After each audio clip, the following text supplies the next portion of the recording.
रामपुर गांव में एक रोहित नाम का लड़का रहता था। वह अपने माता पिता के साथ रहता था। उसकी एक छोटी बहन भी थी जिसका नाम था प्रेरणा। रोहित बहुत अमीर था। इतना धन होने के बावजूद भी उसका लालच खत्म नहीं हो रहा था। वह धन कमाने के लिए नए नए हथकंडे अपनाते रहता। अरे कहाँ हो? यहाँ आओ, जल्दी आओ भाई जल्दी। अरे क्या हुआ? आ रही हूँ। इतना हड़बड़ा रे क्यों हो? तुम्हें पता है उस स्थापित घड़े को लेने के चक्कर में फिर से एक आदमी मारा गया। अरे रे सब लोगों को पता है उस घड़े के बारे में, फिर भी लोग न जाने क्यों उसे घड़े को लेने की कोशिश करती है। हाँ, कहे तो तुम सही रही हो। माँ, पिताजी, आप लोग किस खड़े के विषय में बात कर रहे? किसी भी नहीं, किसी भी खड़े के नहीं। रोहित, आज काम पर नहीं जाओगी क्या? बस जा ही रहा था। इतना कहकर रोहित घर से निकल जाता है। तभी रोहित की माँ कहती है, अच्छा हुआ रोहित को कुछ पता नहीं चला। हाँ, तुम सही कह रही हो। इधर रोहित के दिमाग में बस स्थापित घड़े की बात चल रही थी। वह चलते चलते बस यही सोच रहा था, स्थापित घड़े का क्या रहस्य है। वह जा ही रहा होता है, तब उसे दो लोग दिखाई दे रही होती है। बस वह इस घटना के बारे में बात कर रहे थे। वह उनकी बातें सुनने के लिए वहाँ रुक जाते हैं, लेकिन रोहित को देखते वह दोनों चुप हो जाते हैं। आप दोनों चुप क्यों हो गए? मुझे भी बताइए उसे घड़े की रहस्य के बारे में। अरे जाओ जाओ, हमें कुछ नहीं बताना, जाओ। रोहित उन दोनों व्यक्तियों से जिद करने लगा, जिसको देख उनमें से एक व्यक्ति उसे स्थापित घड़े की राज बताने के लिए राजी हो जाता है। अच्छा, सुनो बताता हूँ। बहुत सालों पहले इस गांव पर पड़ोसी राज्य के राजा ने हमला कर दिया था और राजा ने अपने धन को बचाने के लिए अपना सारा धन एक घड़े में भरकर पहाड़ी के पीछे बने एक कुआं में छुपा दिया था और उसे मंत्र की मदद से स्थापित कर दिया था। लेकिन युद्ध के समय राजा मारे गए। पड़ोसी राज्य के राजा ने उस धन के खोजने की बहुत कोशिश की, लेकिन उस धन नहीं मिला। थोड़े दिन बाद उसे खजाना का पता चल गया और वह खजाना लेने वहां गया, लेकिन जैसे वह घड़े को छुआ वह मर गया। लोग ऐसा कहते हैं कि उसे खजाने की रक्षा एक दानव कर रहा है जो बहुत ताकतवर है। क्या वो घड़ा अभी भी वही है? हाँ, अभी भी वही है, लेकिन कोई व्यक्ति उसे पा नहीं सकता। जो भी वहाँ जाता है वह राक्षस उसे जिंदा नहीं छोड़ता। हाँ, अच्छा, अब मैं चलता हूँ। इतना बोलकर रोहित वहाँ से आगे बढ़ गया। उसे घड़े के खजाना को लेने के बारे में सोचने लगा। वो दफ्तर पहुँचा और काम करने लगा, लेकिन उसके दिमाग से खजाने के बात गई नहीं। तो रात में अपने घर लौट आए तो देखा उसका माता पिता कहीं जाने की तैयारी में खड़े हैं। उनको देखकर रोहित ने पूछा, माँ, पिताजी, आप दोनों कहाँ जा रही हो? बेटा, वो तेरी नानी की तबीयत अचानक खराब हो गई, हम वही जा रहे हैं। तुम अपना और प्रेरणा का ध्यान रखना। ठीक है माँ, आप लोग जाइए। हाँ माँ, आप लोग जाइए ना। रोहित को इससे अच्छा मौका नहीं मिलता उस खजाना को लेने जाने का। यह सुनकर दोनों घर से चले जाते हैं। इधर रोहित अपनी बहन से कहती है, प्रेरणा, चलो जल्दी से मुझे खाना दे दो, मुझे कहीं जाना है। इतनी रातों में भैया कहाँ जाओगी आप? कोई ही नहीं, तुम बस जल्दी से खाना दे दो। ठीक है भैया, मैं अभी लाई। प्रेरणा खाना लाती है। दोनों खाना खाने के लिए बैठ जाते हैं।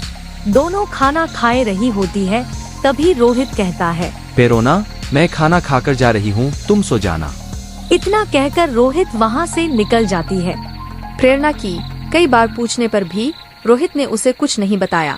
उसे अपने भाई की चिंता होने लगी और वह अपने भाई के पीछे पीछे जाने लगी। और थोड़ी देर में रोहित उसे पहाड़ी के पीछे पहुंच गया और उसके पीछे पीछे प्रेरणा भी पहुंच गई। उसे पहले ही से ही उसे जगह के बारे में पता था। उसने अपने भाई के रोकने के लिए आवाज दी, भैया रोहित, भैया रुको ना। रोहित आवाज सुनकर रुक जाता है और देखता है एक लड़की उसकी तरफ भागी चली आ रही है। तभी प्रेरणा भागी भागी रोहित के पास पहुंचता है।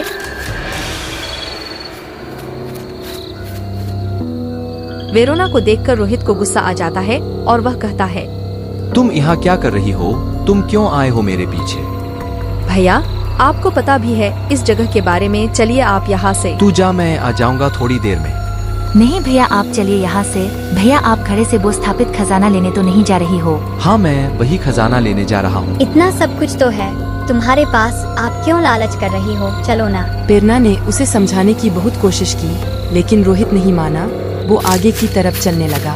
प्रेरणा भी उसके पीछे पीछे चलने लगी और थोड़ी देर में वो उसे खड़े के पास पहुंच गए। तभी रोहित, प्रेरणा तुम चली जाओ। नहीं भैया, आप भी चलो। ठीक है, मत जाओ, यहीं रहो तुम, मैं कुएं के अंदर जा रहा हूँ। प्रेरणा वही कुएं के पास रुक जाते हैं और रोहित उस कुएं के अंदर जाते हैं।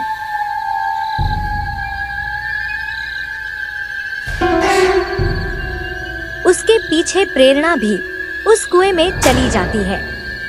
रोहित थोड़ा आगे बढ़ा, उसे घड़ा दिखाई दिया जिसमें सोने के सिक्के भरे थे। वह वहीं रुक गई। प्रेरणा भी वहीं छुप गए। वहीं उस घड़े के देखकर रोहित की खुशी का ठिकाना नहीं रहा। वह उस घड़े के पास जाकर थोड़ी देर उस घड़े को देखते रहा। थोड़ी देर बाद उसने जैसे ही खजाना निकालने के लिए उस घड़े को छुआ, बहुत तेज बिजली कड़कने लगी। ऊपर से मिट्टी की चट्टानें गिरने लगी, जिसे देख वो डर गया। तभी उसे एक भयानक हंसी सुनाई पड़ी। उसने डर के मारे अपने हाथ पीछे खींच ली और पीछे मुड़ के देखा। उसके सामने एक राक्षस खड़ा था। उस राक्षस की आंखें अंगार की तरह लाल थे। उस राक्षस ने रोहित को घूरते हुए गुस्से में गुर्राया। दुष्ट व्यक्ति, तेरे पास किस चीज का कमी है जो तू यहाँ आया है? तेरे पास सब है, फिर भी तेरा लालच तुझे यहाँ खींच लाया। राक्षस की ऐसी बातें सुनकर रोहित डर से कांपने लगा। डर से कांपते कांपते उसने कहा, मुझे माफ कर दो, मुझे माफ कर दो, मैं कभी भी ऐसी गलती नहीं करूँगा। लालच करने वाले के लिए मेरे पास कोई माफी नहीं है। तुम्हें इसकी सजा मिलेगी और इस गलती की एक ही सजा है, वह है मौत। राक्षस की ये बात सुनकर प्रेरणा भागी भागी वहां आई और बोली, आप मेरे भाई को माफ कर दीजिए। आप उसकी जान मत लीजिए। आप उसको छोड़ दीजिए।